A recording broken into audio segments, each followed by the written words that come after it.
Welcome everyone to RSIL C3 podcast. Today the topic of our discussion is the Financial Action Task Force, FATF, and Pakistan's grey listing. Now this is a topic which comes up every couple of months. जब से Pakistan grey list हुआ है जून 2018 से ये एक topic है जो बार बार headlines पे आता है. Everyone is talking about it. फिर हर महीने कुछ महीनों के बाद एक प्लेनरी होती है पेरिस में, जिसके बाद हमेशा एक headline news takes place and there is a lot of disinformation, a lot of speculation, a lot of fake news around this topic. So we want to kind of break this down because topic बहुत technical है. इस पे पढ़ना काफ़ी dry होता है. It's quite difficult to read on it, to understand what it means. So we wanted to discuss this in a podcast, try to break it down. This is something which RSIL has been working on very heavily since the past 2 years. But हमारा जो experience है counter terrorism financing में और anti money laundering में, that now dates back to more than 20 years. Our president, Mr. Amir Bilal Sufi, has been researching and writing and advocating on this subject ever since 2001 actually. I'm joined here today by Ms. Noor Fatima, who is a brilliant research associate based in our Lahore office and who has been writing on this issue extensively on behalf of RSIL for the past 2 years now. We're going to hear about what the major issues are, why we are grey listed, what are the next steps, and what can we expect in the coming days and months. So welcome Noor, welcome to the podcast. Thank you sir. Pakistan frequently finds itself on the grey lists. What were the problems this time, and what were the reasons why we found ourselves on this grey list in June 2018? That's a very interesting point, because this is the third time that we have been grey listed by the FATF. It's also interesting that despite all the action and the progress that we've made in the field of counter-terrorism, it is still somehow not translating onto the international sphere the way we want it to. Pakistan has been grey listed officially because its anti-money laundering and countering financing of terrorism frameworks are very weak. It is a huge risk, not just to not just within its own jurisdiction, but also to other countries as well. And the FATF basically looks at places that are high risk and tries to monitor them, tries to induce change, tries to get them to comply with its 40 recommendations, so that that country or jurisdiction could be less of a risk to others as well. अच्छा, FATF का एक बड़ा interesting एक framework है, and I wanted to discuss that for the benefit of our audience here. FATF एक treaty framework के through नहीं बना. सो इट्स नॉट कि एक ट्रीटी थी, एक इंटरनेशनल कन्वेंशन था जो पाकिस्तान ने उसको रेटिफाई किया and we agreed to be bound by this framework. It was a task force that was created back in 1989 with a 1-year mandate.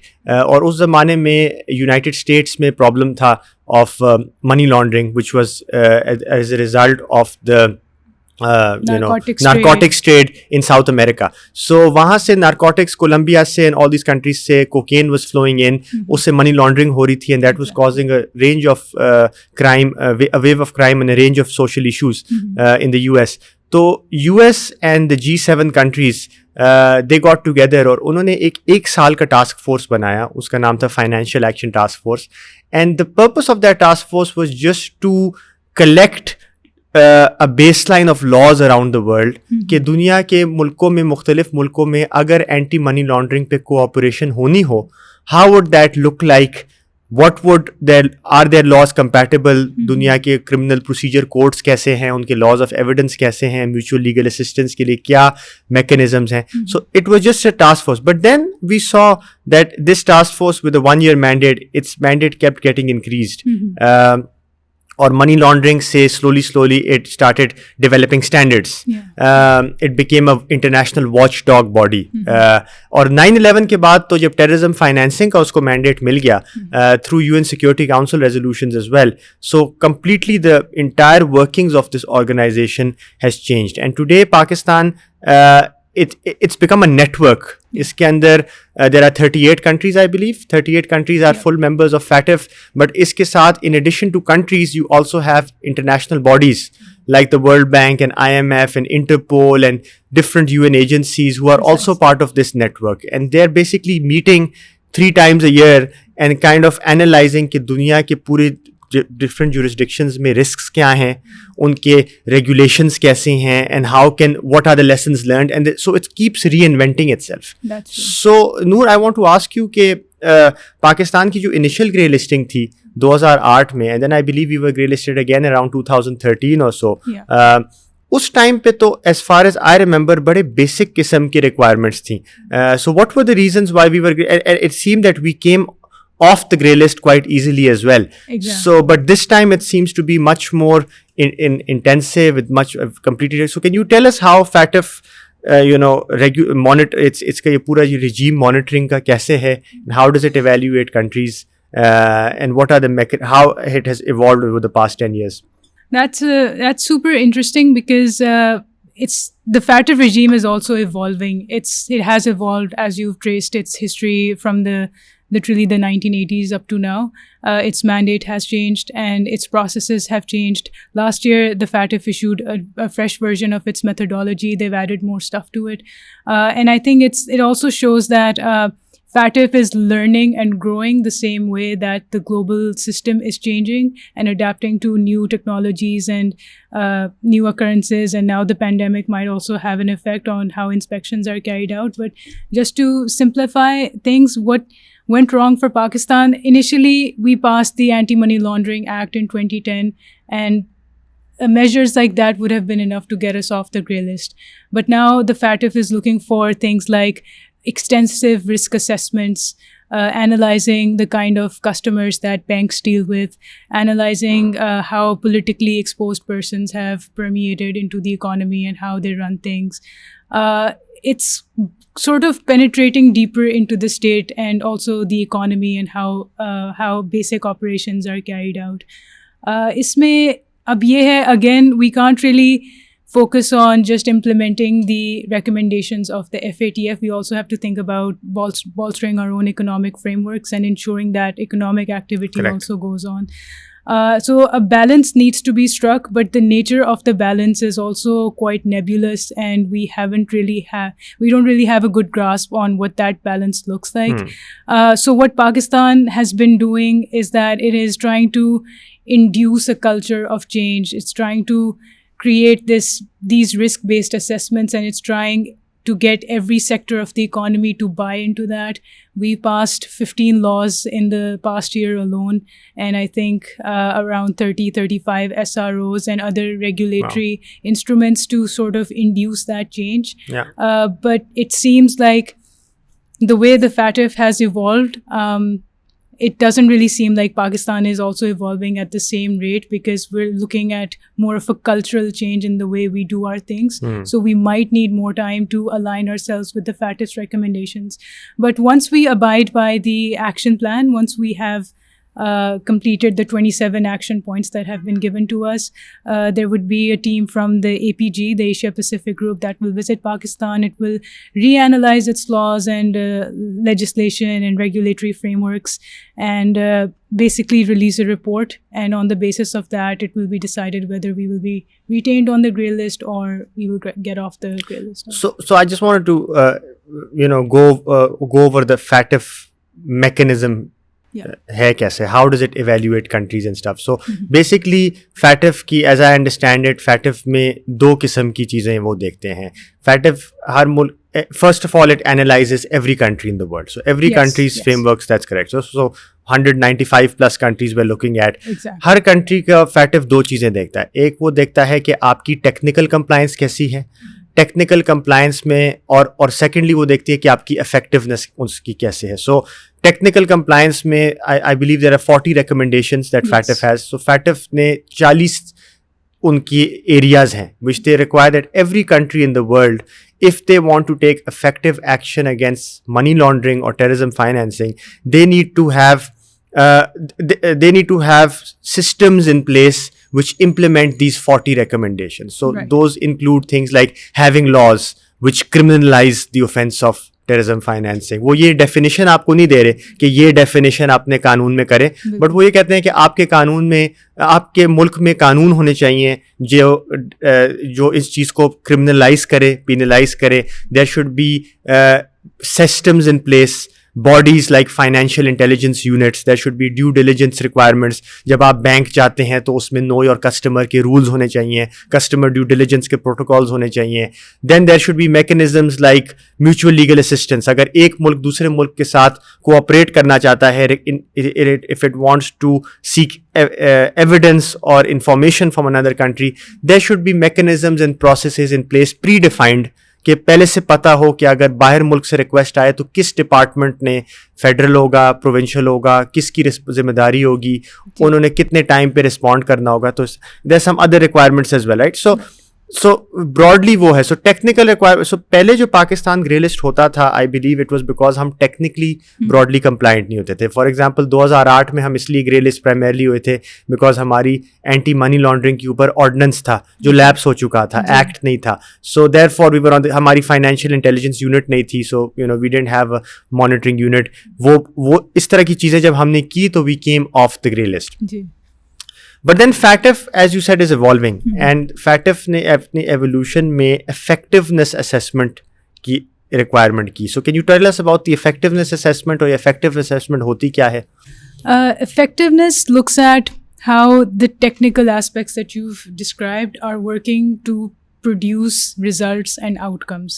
तो effectiveness पे compliance measure ही immediate outcomes के through होती है कि whatever systems and frameworks that you've put in place, are they producing the desired results or not? How many immediate outcomes are there? There are 11 outcomes. So technical उसमें compliance में 40 recommendations हैं. वो एक checklist है कि 40 recommendations के कानून साजी है, इदारे हैं, प्रोसेसेस एंड सिस्टम्स हैं. और फिर इफेक्टिवनेस असेसमेंट के 11 क्राइटेरिया है, और वो ये देखते हैं कि आपके ठीक है कानून तो हैं, इदारे भी हैं, क्या वो चल रहे हैं कि नहीं, आर दे डेमोन्स्ट्रेशन हो रही है, आर दे डेमोन्स्ट्रेटिंग वर्थ. और पाकिस्तान में तो प्रॉब्लम ही ये है, रिजल्ट्स ओरिएंटेशन नहीं है. एग्जैक्टली कि पाकिस्तान में तो जनरली भी जो हमारे कानून है, whether in the criminal side और सिविल साइड और व्हाटएवर, कानून साजी हमारी है, कानून सिस्टम्स हैं, बट वो इम्प्लीमेंटेशन का इशू होता है. So I think this is where this time, the third time the grey listing, FATF has come hard on us on the effectiveness side. Although technically भी हमारी काफ़ी लकूनास थी, टेक्निकली भी हमारे लॉज में काफ़ी इश्यूज थे. जो आप कह रही हैं कि हमने 15 लॉज पास की और 35 SROs, those are primarily I'm assuming technical compliance की requirement होगी. They are, जी बिल्कुल. वो technical compliance को it's not, you don't have to look at them from a, you don't have to silo them off essentially. Basically आप technical compliant होंगे तो आप effectively भी अपनी compliance show कर सकेंगे. One of the technical compliance indicators is just gathering statistics on how many convictions that you have, and on the face of it that looks really simple कि ठीक है आपने सिर्फ numbers जमा करने हैं, but those numbers essentially show the progress that you've made.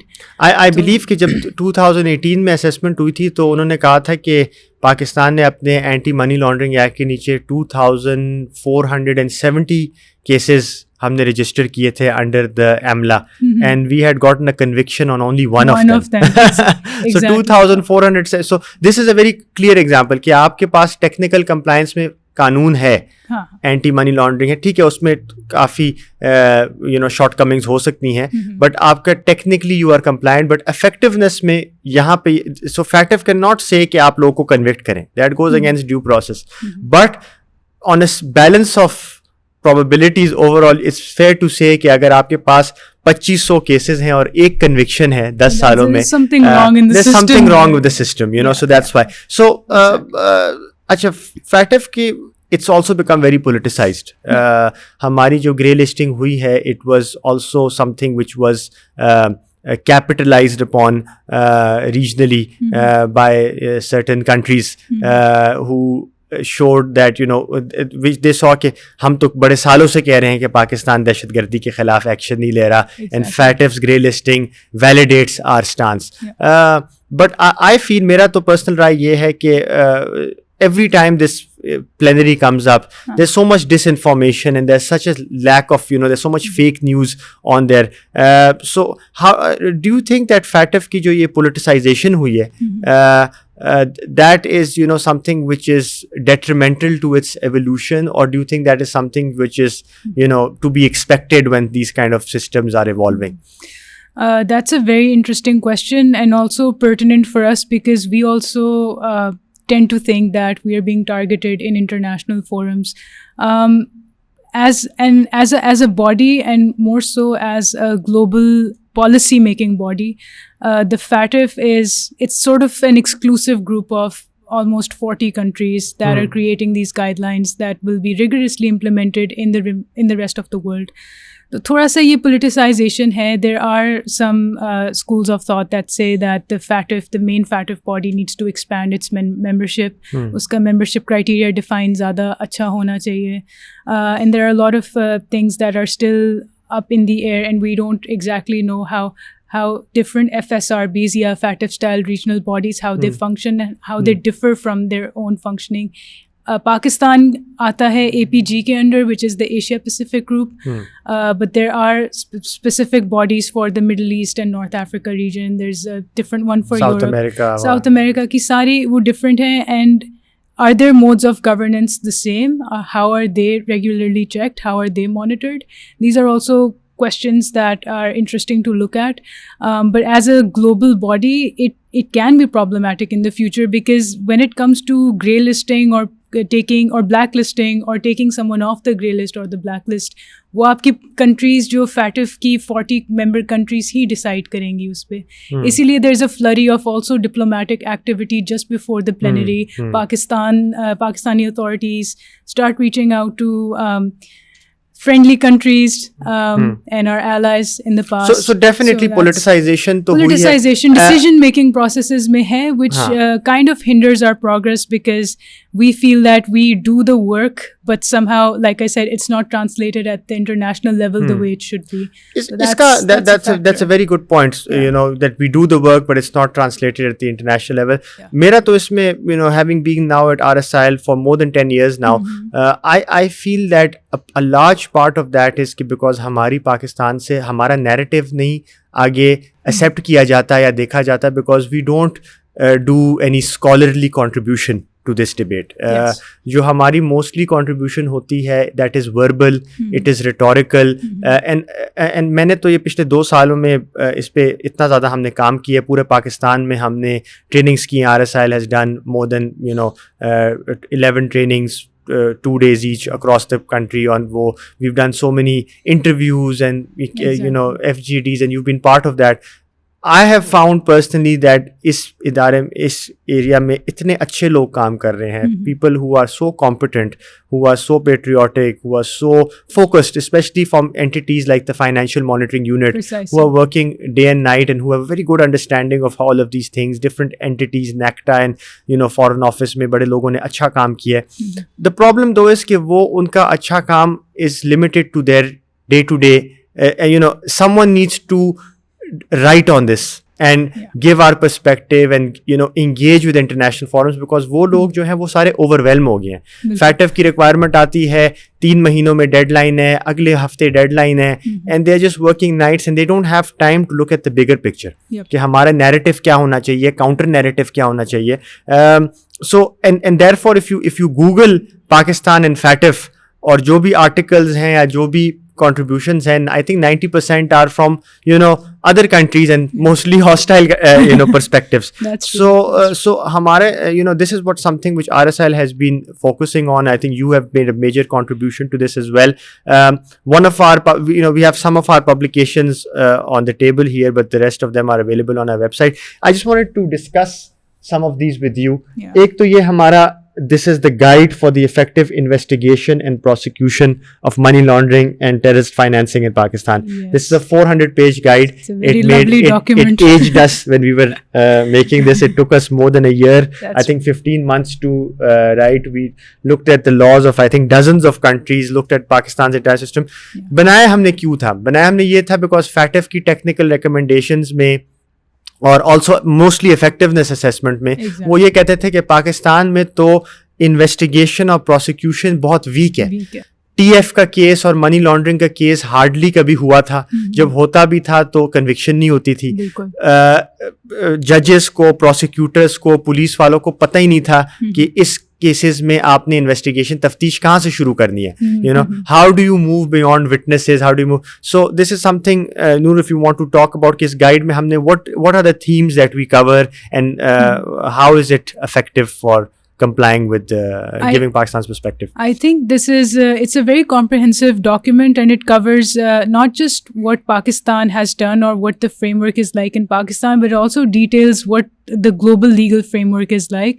And wo wala element, I feel that kafi Pakistan mein we need to build capacity on that, because some of our justice sector actors do not appreciate the importance of adhering to international legal frameworks. बिल्कुल. They do not care what the FATF says. They always prioritize whatever is happening or whatever the laws of the country are. लेकिन we are. ये बड़ा आपका interesting point है, because this is something which ये and this is the evolution. मैं 10 साल में RSIL में हुए हैं. RSIL has been around since 30 years. हमेशा हमें लोग, खासकर जस्टिस सेक्टर एक्टर्स, ये कहते हैं कि यार इंटरनेशनल लॉ क्या है, हमने तो लोकली देखना है, डजंट मैटर कि हमने क्या कन्वेंशन साइन किए हैं, हमने तो आइन के नीचे चलना है, CRPC के नीचे चलना है. But FATF has been the, I guess, the biggest example of how international law is evolving, and now they are requiring you to change your laws and if to align with international requirements and to implement them. So please carry on. नहीं, that's very interesting, and I think ये globally भी एक evolution है, और पाकिस्तान में भी we have to keep up with the times now, because अब पहले होता था एक UNSC resolution आ गया, किसी ने अपनी country में apply किया या नहीं किया. That was what international law is all about, and state practice is what is important. But now we have moved beyond just the traditional international law generating bodies. अब तो जब ये task force style bodies आती हैं, they have their ways of implementing stuff. They have their ways of inducing countries to change their laws and regulations. FATF से बेहतर example Pakistan के लिए हो नहीं सकता. And there are other avenues as well. We have signed multiple conventions, OECD के, which we will have to abide by when it comes to like tax reforms and other areas. That these are things, and justice sector actors come from their own specific mindset. I think it speaks to the lack of importance that international law is given in our traditional LLB or judicial curriculums. We have acts such as the United Nations Security Resolution Act 1948, Security Council Act, which is under our own domestic framework. But और 1948 का law है. 1948 का, जिसमें पिछले साल भी amendment आया हुआ. लेकिन it's still interesting to see that people do not give that law the importance that it should, just because the mindset is such. But अभी तो इस law में, because of the FATF recommendations, हमने 1100 आ गया in the 88, exactly, which says that if you don't comply with an order of the government under this law, so if you don't comply with the UNSC resolution and a subsequent administrative action by Pakistan under the 1948 Act, तो I think आपको पता 10 साल की imprisonment है और 25 million rupees का fine. काफी heavy penalty. वो इसलिए ये होता था, उसका बैकग्राउंड ये है कि UNSC की सैंक्शंस कमिटीज़ हैं, खासकर जो अलकायदा तालिबान की कमिटीज़ हैं, जिसमें जो लोग, अगर आप उसके ऊपर उस लिस्ट पे आ जाएं, then every country in the world is required to take actions against them. Primarily you're supposed to freeze their assets. Travel ban, arms embargo भी होते हैं, but asset आपने फ्री. So उसका mechanism ये था कि पहले जब वो लोग न्यूयॉर्क में ये डेजिग्नेशन होती है, every country would kind of develop its own frameworks for implementing it. Pakistan में under the 1948 Act foreign office एक SRO इशू करती थी, बट वो SRO इशू होती थी, वो फिर इम्प्लीमेंट प्रोविंशियली और इदारों में होती या थी या नहीं थी, that was open to debate. Procedures नहीं थे, पता लोगों को नहीं था कि किसने क्या करना है. So last year I think the foreign office did a very good initiative कि उन्होंने गाइडलाइंस इशू की, इस पूरे रिजीम को उन्होंने एक्सप्लेन किया कि अभी इसके बाद जब हम SRO इशू करेंगे तो ये इस तरह परमिएट होगा, बैंक्स की उसको ये इफेक्ट होगा, कंपनीज ने ये करना होगा, होम डिपार्टमेंट्स ने, एक्साइज डिपार्टमेंट्स ने XYZ करना होगा. So it really clarified it and it give perspective. So this guide is an effect into that कि पाकिस्तान में जो कानून है वो क्या है, how do they work, international regime क्या है, कौन से इदारे हैं which are supposed to do this, उनका क्या मैंडेट है, म्यूचुअल लीगल असिस्टेंस कैसे आपने करनी है, इसमें टेम्पलेट्स हैं, इसमें फॉर्मेट्स हैं. So I think it's a very good effort and we have been able to train 240 justice sector actors across Pakistan Exactly. during COVID, COVID all across Pakistan on this issue, and we continue to do that as well. And the response has been so amazing. In these trainings. When we engage, I think that this also shows that our justice sector actors want to learn. They want to understand these things. There is space for growth here. Bilkul.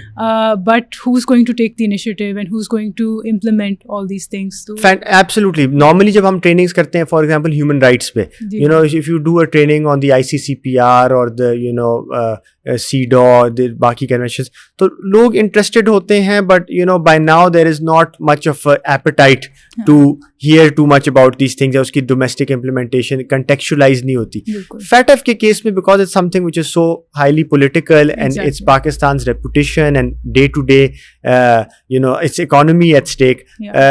जब हम IOs को, investigation officers को या prosecutor को या judge को कहते हैं कि आपके फैसले से या आपके एक्शन से डायरेक्टली पाकिस्तान के ऊपर इफेक्ट आ रहा है पेरिस में, और इसका any blunder you make is directly taken advantage of by hostile countries, that is when they really wake up and they realize that, you know, they can also contribute. It's a whole of nation effort. If we have to get off the grey list, it's not about getting off the grey list. Eventually we will get off the grey list. But हमारा तो objective ये है, RSIL का mandate भी है कि Pakistan should rise in the comity of nations. It should be seen as a responsible state that is not always reacting to pressure, but rather it develops its own, because हमने जो दहशतगर्दी के खिलाफ actions लिए हैं, जो हमने, you know, the sacrifices that we have given, which we always say, actually they are without precedent in the world, but because we don't have the right narrative and we don't have the right scholarly analysis or the policy making में sophistication, so we are always, you know, we can't contribute to the global debate. I mean, हमारा तो मकसद ये है कि हम उस जगह पे पहुंचे कि पाकिस्तान भी FATF का मेंबर बने और पाकिस्तान कंट्रीब्यूट करे अपना एक्सपीरियंस ऑन, बिकॉज पाकिस्तान में भी the risk of money laundering, हमारा अपना रिस्क प्रोफाइल है, अपनी चीज, how we respond to those risk can add to best practices. जो हमारे मुल्क में, you know, there are regional threats always. Money laundering is always a cross-border threat. So what is the nature of the cross-border threat? How can we cooperate? And ultimately that is something कि अगर better cooperation हो, it can lead to better regional peace as well. It can remove misunderstandings. So that is what we are talking about. Noor, I want you to talk about something else, which is an effort which you have done. As part of this scholarly analysis, ये तो हम कहते हैं कि पाकिस्तान का perspective नहीं दिया जाता. So Noor has spent the past 3 months almost, I think 3 months or 2 months? 3 months. Writing Pakistan's own version of a FATF compliance report. It's a draft document right now. It's still being vetted and reviewed internally. But I want you to talk about this in detail, Noor. What is this FATF compliance report and what are we trying to look at in here? This is quite a comprehensive document, but it's interesting because I only focus on the year 2020. Okay. Why is that? The reason for that is because Pakistan's own response to its grey listing has evolved from 2018 to 2020, and that's also very interesting. I think it shows a great willingness on part of our authorities and our government to really get off the grey list and comply with the recommendations of the FATF. In the beginning, we were relying on some stopgap measures like फलानी organisation ban कर दें या उसका वो वाली चीज़ ख़त्म कर दें. काफ़ी ad hoc किस्म के measures थे. There wasn't a framework level change that was coming into the country. और उसका I think background यही था, going back to what we were saying earlier, कि पहली 2 बार जब हम grey list हुए थे तो it didn't take so much to get off the grey list. Exactly, it worked then. 1-2 कानून बन जाते थे, 1-2 you know इदारों के खिलाफ एक्शन लिया जाता था, and that would be enough. Yeah, but now we have also evolved our understanding of these of what the FATF really wants from us. उसमें हमने in 2020, like I mentioned before, we introduced 15 laws, including very major amendments to our Anti-Terrorism Act and the Anti-Money Laundering. That is, I think, mentioned in this document here. That's mentioned in this document. A compliance These plan. are all connected. Yeah. So उसमें what happened was that as a result of these 15 laws, we also passed around 30-35 new SROs and statutory instruments operationalizing these laws, introducing rules, introducing sanctions. Sanctions ka I would like to make a special point here because Pakistan की laws बनी हुई थी और फैटिफ की सबसे बड़ी consideration ये थी कि आपने लॉज बना लिए हैं but if you are in violation of these laws there are no sanctions, आपका कोई there is nothing, there is no penalty, there is nothing, तो आप what's the use of having the law if it's not going to be enforced, and that contributed to our enforcement problem that we discussed before as well. But in the past year we've made a lot of progress, and I felt that we needed to compare the scope of our progress with other countries with the FATF recommendations and see if we can generate our own rankings. Just try and see how other countries that have moved off the grey list, what was the scope of action that they undertook. So how many countries are we looking at here? I've looked at around 18 countries. 18 countries. And these are countries that are... Who were grey listed. So they were grey listed and then they either got off the grey list. Yeah, there were countries that had similar profiles, risk profiles to Pakistan, and they improved on their ratings. Okay. तो इसमें Iceland से लेके बांग्लादेश तक और Mongolia से लेके Sri Lanka, Uganda तक, बांग्लादेश भी है इसमें, yes, Ethiopia, Tunisia, Bhutan, Fiji. So basically what Noor is trying to say here, if I can break it down into simpler language, is that FATF की नॉर्मली जो FATF अपनी असेसमेंट करता है, उसकी 40 रिकमेंडेशंस हैं, उसके ऊपर वो हर कंट्री की रेटिंग करता है, यू नो कि this is where you are, this and those documents जो पाकिस्तान के बारे में हैं वो पब्लिक डॉक्यूमेंट्स हैं. व्हेन यू गूगल इट तो the FATF report comes up, और FATF ने पाकिस्तान के हर एक अगेंस्ट दोज 40 रिकमेंडेशंस वो कानून साजी को देखते हैं, एडमिनिस्ट्रेटिव एक्शन को देखते हैं, and then they give a rating. So the ratings are, what are the rating systems like? For technical recommendations, it's non-compliant, partially compliant, largely compliant, and then fully compliant. हाँ, ठीक है. तो पाकिस्तान शुरू में तो बिल्कुल मेजर किस्म का partially compliant phase में ही stuck था, या partially compliant था या non-compliant था, और I think एक indicator पे fully compliant था. ये जो हमेशा after every plenary कहते हैं कि पाकिस्तान में 40 में से 30 में 39 पे it was non-compliant and सिर्फ एक पे compliant, and everyone spins this in a certain way. Because it's not like compliant or not compliant. It's a scale. It's a scale. So we don't. I still feel that there is space for us to grow. अभी हम अगर 26 recommendations पे partially compliant हैं, अब new laws के साथ हम largely complaint की तरफ चले गए. So what Noor did, which I think was amazing, is that normally FATF ये assessment करता है.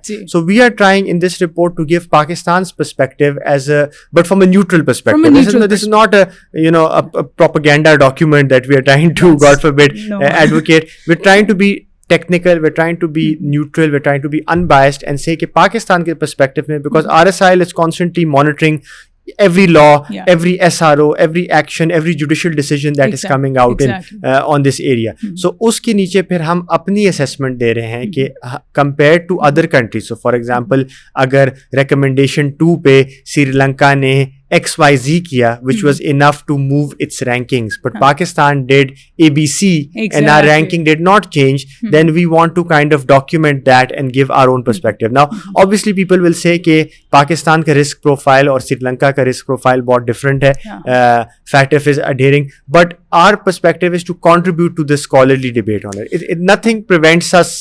There's no ban on Pakistan giving its own perspective as long as it is technical. I think this is going to be a useful document for our lawmaking authorities as well, because it compares the scope of action that has been undertaken by countries that have moved off the grey list. Sri Lanka ने इतनी laws introduce करवाई थी, या उन्होंने इतनी guidelines issue की थी. Yeah, what were the key things that worked for others? What were the key things? और ये चीजें, because we also tend to get stuck in our own little cycles. या तो हम organization पे ban लगाते हैं, so we just keep continuing with that action. Now we've tried something new with introducing enhanced legal and regulatory frameworks. बाकी countries ने क्या किया था? उन्होंने laws कितने पास किए थे? Did that work? For उनके laws किस तरह से criminalize करते थे चीज़ों को, for example? तो it's going to enhance the understanding of how we can also amend our scope of action. No, that's fine. That's going to, I mean, I hope it's useful for everybody, but far beyond the scholarly debate, it'll enhance our understanding of how people also respond to, or other countries respond Absolutely. to. Absolutely. I think that's a fantastic contribution that you've made. It's a national service, and I think it's something that you should be congratulated for. Final couple of points before we wrap up this particular podcast. इसमें अभी जो है, I personally feel that FATF is it did catch us in a difficult position. This grey listing की वजह से बड़ा pressure आया, but I think that मेरा personal view ये है कि there's a silver lining to it. Yes, we were caught unawares. Yes, because of FATF हमारी reputation को has suffered. Hostile elements have taken advantage of it. That's right. And उसमें politicization आई है. कुछ जो हमारे responses भी हैं, they were a bit knee-jerk. Some of them have gone a bit over the top. कुछ चीज़ें हमारी बहुत tough हो गई हैं. Regulations which are going beyond what even FATF is asking. It's moved from a risk-based to a rules-based approach. But मेरे ख्याल में जो silver lining इसमें है in dealing with this, कि खासकर on the criminal justice side, Pakistan के जो प्रोसीजर्स और प्रोसेसेस हैं वो बहुत डिके हो चुके हैं. क्रिमिनल जस्टिस पे रिफॉर्म के लिए एपेटाइट भी हमेशा कम होता है. एक बड़ा कंटेंशियस इशू है. आपने आम कानून चेंज करना हो, प्रोसीजर चेंज करना हो, या इदारों के बीच में कोऑपरेशन करनी हो, so people are always willing to come up with 50 objections के why that is not possible. But FATF की प्रेशर की वजह से we have seen so many things which, laws being passed which were needed years ago. So many simple things like interagency coordination. हमारे इदारे silos में काम कर रहे थे. Counter-Terrorism departments, FIA, NAB, ANF, इनके बीच में hardly कोई overlapping mechanisms नहीं था. NACTA का role, it was struggling to find a role for itself for many years, but it has done very well now in this field to try to consolidate things. So ये security council की implementation की जो frameworks है foreign office के through, ये चीज़ें बेहतर हुई हैं. So and the shift towards relying on financial evidence to relying on technical information. हमारे पूरा system is based on outdated things कि आप ऑक्यूलर टेस्टिमनी पे या कन्फेशनों पे आप कन्विक्शन करते हैं. You never rely on financial evidence or documentary evidence or modern devices to secure your convictions, to structure your prosecutions. So I think FATF की वजह से जो सारे कानून साजी हुई है, 19C अभी ATA में आया है, 9A AMLA Act में आया है, it is a very good just one small example. It's a very good direction towards जिसकी वजह से हमारा general system भी improve हो जाएगा और justice की quality can hopefully improve as well. बैंकों में भी, NPO सेक्टर्स, चैरिटीज़ में बहुत एरियाज थे, लकूनास थे. पाकिस्तान में अगर आपने चैरिटी खोलनी थी, ट्रस्ट खोलना था, सोसाइटी खोलनी थी, a lot of it was unregulated, difficult to monitor. हमने RSIL में देखा, हम खुद एक सोसाइटी हैं registered under societies registration act, हमारे ऊपर बहुत ज़्यादा चेक्स एंड बैलेंसेस आ गई हैं. And overall I think that's a good thing. मेरा सिर्फ इसमें ये ख्याल है कि वी जस्ट नीड टू जिस तरह आपने बोला, FATF इज कॉन्स्टेंटली इवॉल्विंग. हमारा if we are going to be really successful, we need to stop thinking about grey listing as being the end target. It should not matter if, first of all, a country of our size and stature should not be on the grey list. If it comes off the grey list, it should stay off the grey list. But हमारा मकसद तो ये है कि हम we become beyond that and we contribute and we become a role model country for dealing with our systems इतने strong हो जाए. So I think the real challenge is to look long term. See this as a constantly evolving process. हमने जो ये आप कह रहे हैं 15 laws हैं, 35 SROs हैं, they might not be perfect.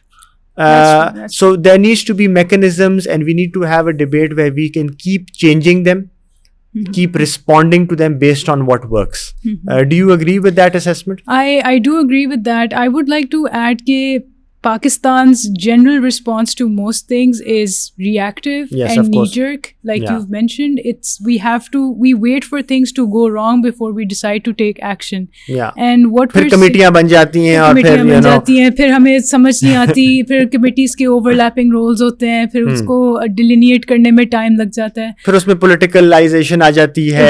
And it's a bit of a quagmire if you look at it from that perspective. But if I situate this thing globally as part of a global process or a global public policy process, if you will. Countries are being rewarded for adopting proactive approaches. Pakistan has never adopted a proactive approach. We've always waited for things to go wrong. हमारा justice sector में जो malaise है, एक हमें convictions में issues आ रहे हैं, हमारी quality of prosecutions और investigations अच्छी नहीं है. This isn't something that came about in the last 2-3 years. ये एक systemic generational problem था और काफ़ी अरसे से चल रहा था. But now it's under the magnifying glass because of the FATF recommendations and the grey listing. And वो आपने interesting बात की कि बिल्कुल आप सही कह रहे हैं कि FATF की response में हमें सबसे ज्यादा प्रोग्रेस किन इदारों से हुई है जो पहले से स्ट्रॉन्ग थे. So for example State Bank of Pakistan, SECP, FMU, banking sector, ये पहले से इनके प्रोसेसेस भी स्ट्रॉन्गर थे. They were quite effective, so they were able to adapt quickly. अभी हम देखते हैं कि DNFPBs पे, which will be the topic of a future podcast, you know, FATF requires certain actors to also, they think वो बहुत important होते हैं to stop money laundering, जिसमें accountants, lawyers, real estate agents, jewelers आते हैं. पाकिस्तान में आपने देखा कि property dealing में property markets is the major area for, you know, whitening black money, या gems and stones वगैरह. But accountants का अपना role होता है because obviously they are, you know, if they are not regulated enough, they can actually play a major role in abetting money laundering. Lawyers का भी ये उसमें होता है, setting up companies and legal structures. इसमें जब अभी pressure आया है to act in this sector, accountants ने लीड ले ली है बिकॉज पाकिस्तान में ICAP, ICMAP, ये सारे बड़े अच्छे इदारे हैं, ऑर्गेनाइज्ड हैं, they were able to understand. But lawyers are largely unregulated. Jewellers और रियल एस्टेट के तो सिस्टम ही नहीं है, there is no regulating market. So उनको आप कैसे करेंगे, फोल्ड में कैसे लाएंगे, which will be a major challenge in the coming days and months. तो the point we're both trying to say here is that अगर आपके सिस्टम्स और इदारे और इंस्टीट्यूशन स्ट्रॉन्ग हो, you will be able to better respond to the evolving global framework. आज FATF है, कल को इस तरह की 10 और टास्क फोर्सेस बनेगी. इनफैक्ट FATF ने ये एक्सपोज किया है, रिवील किया है कि task forces and these kind of models are the way to go when it comes to implementing international They law. get results. They get results. There decades we have treaties, conventions which are going nowhere, right? Exactly. We even have Security Council frameworks which by themselves are going nowhere. But when you merge them into these kind of evolving task forces which are dynamic and responding, उससे वो उनकी effectiveness multiply होती है. तो हम तो ये RSIL में ये कहते हैं कि FATF के बाद क्लाइमेट चेंज पे भी बॉडीज बन रही हैं, हेल्थ सिक्योरिटी पे बन रही हैं, तो बार बार आपके ऊपर Pakistan processes and systems are going to be tested.